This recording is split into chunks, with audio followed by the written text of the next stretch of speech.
Göçülür almeni menini söyüp bilemem. Elimde himmet bayanı men vakti duyumam. Tutular iyi koruyeceksin hemen yaktı görüm. Elimde karanlık kafal yanı defterde da yok.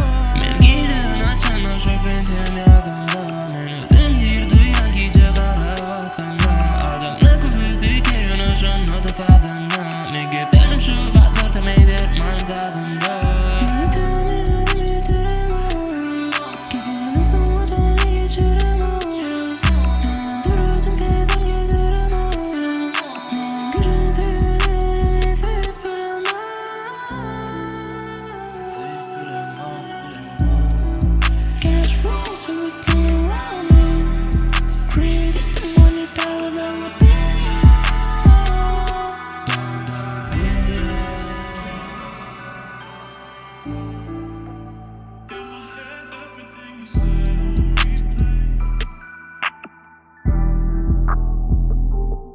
Göçülür almeni menini söyüp bilemem. Elimde himmet bayanı men vakti duyumam. Tutular iyi koruyeceksin hemen yaktı görüm. Elimde karanlık kafal yanı defterde da yok.